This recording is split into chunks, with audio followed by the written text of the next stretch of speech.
चित्रगुप्त पूजा का आयोजन कार्तिक महीने की द्वितीया तिथि को किया जाता है। इसी दिन यमराज ने अपनी बहन यमुना के घर पर भोजन किया था, इसलिए इस तिथि को यम द्वितीया भी कहते हैं। चित्रगुप्त कथा को यम द्वितीया व्रत कथा भी कहा जाता है। अब कथा आरंभ करते हैं।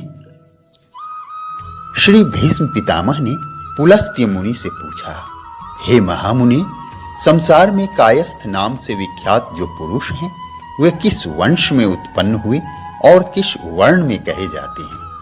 हे महामुनि, यह सुनने की मेरी इच्छा है। मेरे इस संदेह को दूर करने में आप समर्थ हैं, इसलिए आप कृपा कर इस पवित्र कथा को कहिए। इस प्रकार पूछने पर मुनि प्रसन्न होकर गंगा के पुत्र भीष्म पितामह से बोले, हे गांगेय, मैं कायस्थ उत्पत्ति का वर्णन आपसे करता हूं। जिसको आपने आज तक नहीं सुना, उसी को मैं कह रहा हूं। जिसने चराचरात्मक यह जगत उत्पन्न कर पालन किया और करता है, वही फिर नाश करेगा।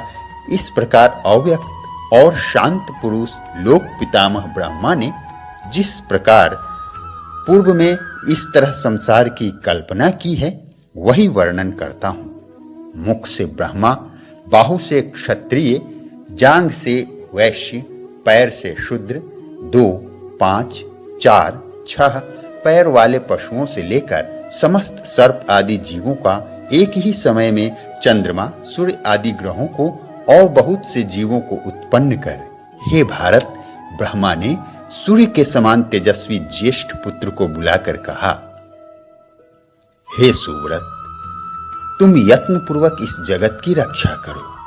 सृष्टि और पालन करने के लिए ज्येष्ठ पुत्र को आज्ञा देकर ब्रह्मा ने जो किया उसे आप सुनिए। एकाग्रचित्त होकर ब्रह्मा ने 10,100 वर्षों की समाधि लगाई। अंत में विश्रांत चित्त हुए। उससे जो हुआ वह आपसे कहता हूं। उस ब्रह्मा के शरीर से बड़े बड़े भुजाओं वाले, श्याम वर्ण, कमलवत्र नेत्रयुक्त, शंख के तुल्य गर्दन, चक्रवत मुख, तेजस्वी, अति बुद्धिमान, हाथ में कलम और दवात लिए, तेजस्वी, अति सुंदर, विचित्रांग, स्थिर नेत्रों वाले एक पुरुष अव्यक्त जन्म ब्रह्मा के शरीर से उत्पन्न हुए।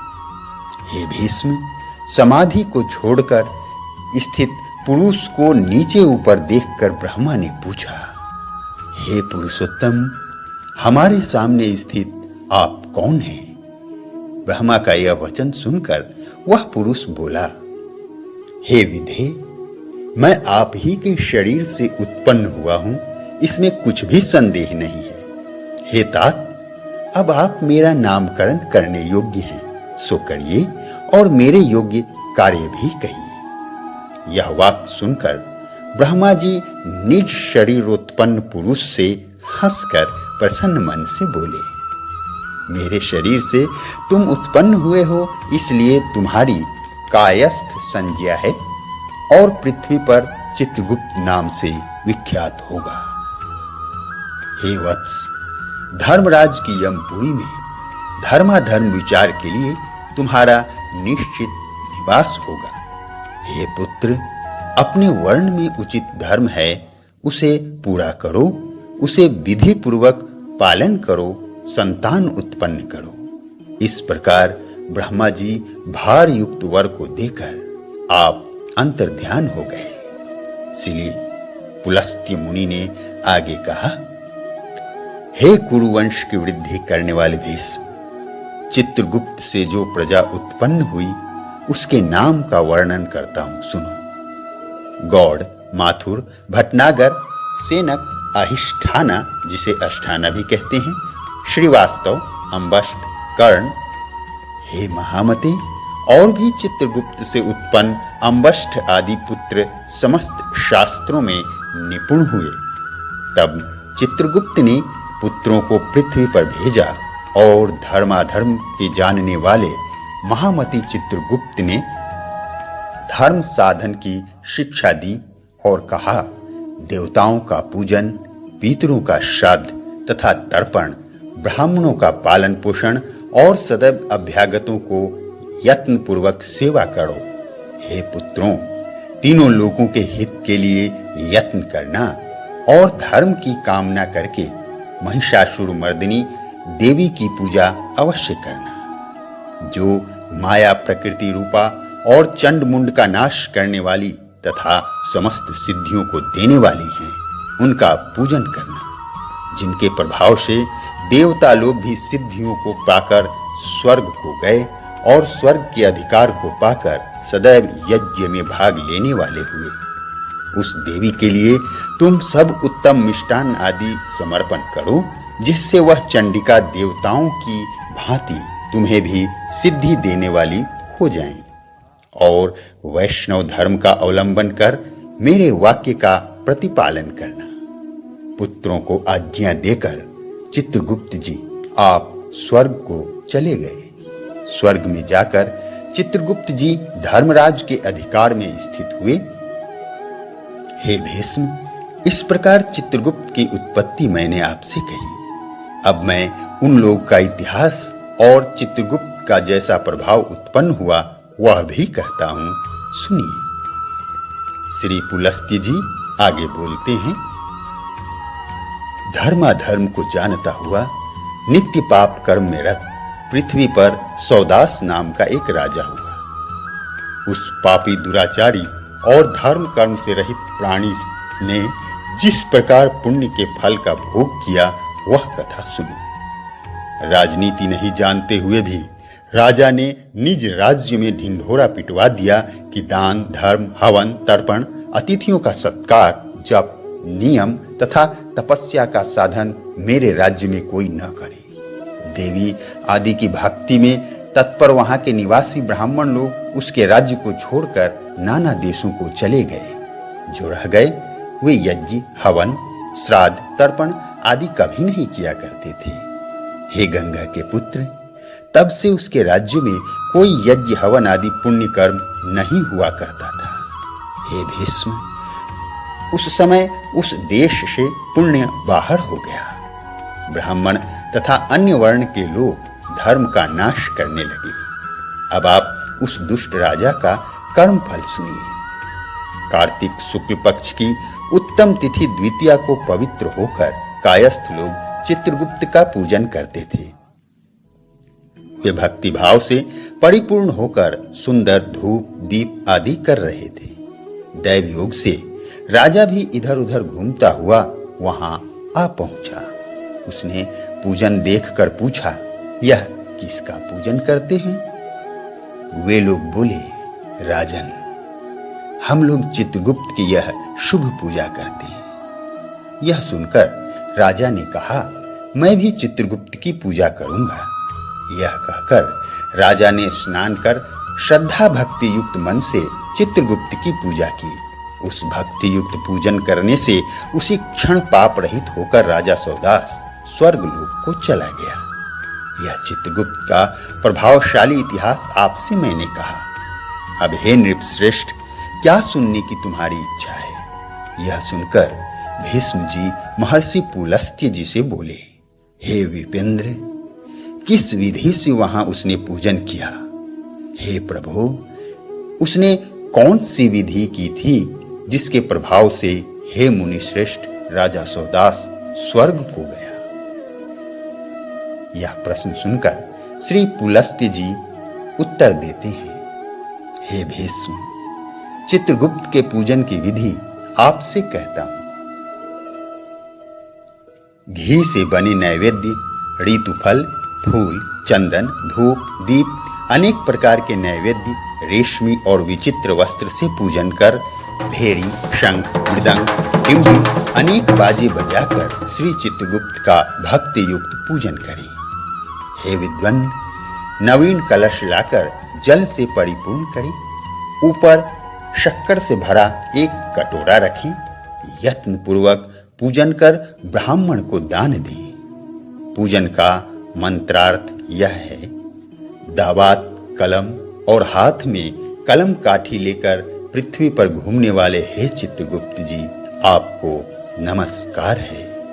हे चित्रगुप्त जी, आप कायस्थ जाति में उत्पन्न होकर लेखकों को अक्षर प्रदान करते हैं। आपको बार बार नमस्कार है। जिसको आपने लिखने की जीविका दी, उसका पालन भी करते हैं, इसलिए मुझे भी शांति दीजिए।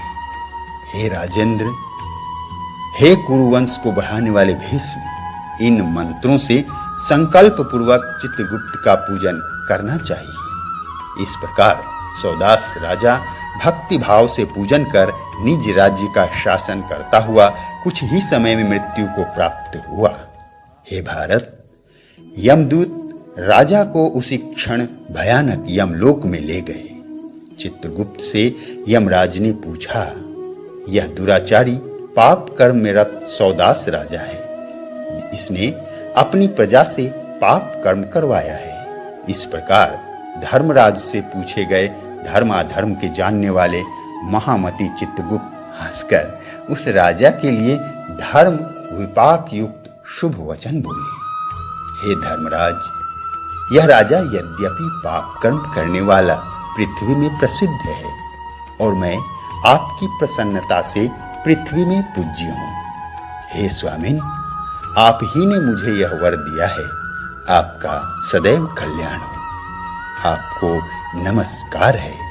हे देव, आप भली भांति जानते हैं कि मेरी भी मति है कि यह राजा पापी है, तब भी इस राजा ने भक्ति भाव से मेरी पूजा की है, इससे मैं इस पर प्रसन्न हूँ। हे इष्ट देव, इस कारण यह राजा वैकुंठ लोक को जाए।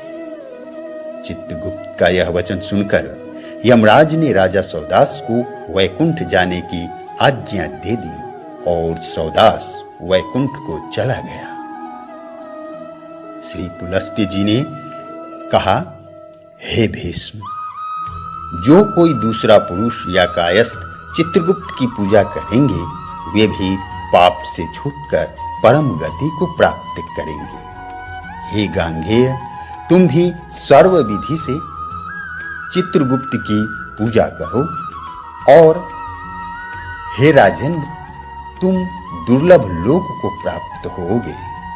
पुलस्त्य जी के वचन सुनकर भीष्म ने भक्ति युक्त मन से चित्रगुप्त की पूजा की। कार्तिक शुक्ल पक्ष द्वितीया को निज बहिन यमुना के घर यमराज ने भोजन किया था, इस कारण लोक में इसका यम द्वितीया नाम हुआ और यमुना ने यमराज को आयुष्य बढ़ाने वाला वर दिया। इस कारण इस तिथि को बहन के यहाँ और उनके हाथ का अर्थात बहन के हाथ का भोजन करने से भाई को धन, यश, आयुष्य की प्राप्ति होती है। इस तिथि में अपनी शक्ति के अनुसार बहन को दक्षिणा देना चाहिए और कायस्थ लोग बहन के घर में चित्रगुप्त का पूजन करें। चित्र विचित्र वर्ण के पुष्प, रक्त चंदन, काले धतूरे के पुष्प और शमी के पत्ते से पूजन करें। गुड़ मिश्रित लड्डू का नैवेद्य भोग लगाएं। पूजन का मंत्रार्थ इस प्रकार है, भोग और अभोग किया हुआ अथवा न किया हुआ जो प्रलय है, उस समय सुख देने वाले हे चित्रगुप्त, आपको नमस्कार है। समुद्र मंथन के समय लक्ष्मी के साथ उत्पन्न होने वाले हे चित्रगुप्त, हे महाबाहु, मेरी आयु को बढ़ाएं। इस प्रकार पूजन करने से प्रसन्न होकर चित्रगुप्त ने भीष्म को वर दिया, हे महाबाहो, मेरी प्रसाद से तुम्हारी मृत्यु न होगी। जिस समय तुम मृत्यु का स्मरण करोगे, उसी समय तुम्हारी मृत्यु होगी। यह वर देकर चित्रगुप्त स्वर्ग को चले गए। जो बुद्धिमान पुरुष इस विधि से चित्रगुप्त की पूजा करेंगे, उनका फल सुनो। वे इस लोक में अनेक प्रकार के बड़े बड़े सुख भोग कर अविनाशी विष्णु लोक को जाएंगे। कायस्थों की उत्पत्ति का कारण दिव्य चित्रगुप्त जी की कथा को जो श्रेष्ठ मनुष्य भक्ति युक्त मन लगाकर सुनेंगे, वे पुरुष समस्त व्याधियों से छूटकर दीर्घायु होंगे और मरने पर जहां तपस्वी लोग जाते हैं ऐसे विष्णु लोक को जाएंगे, इसमें कुछ भी संदेह नहीं। भगवान चित्रगुप्त हमारा कल्याण करें।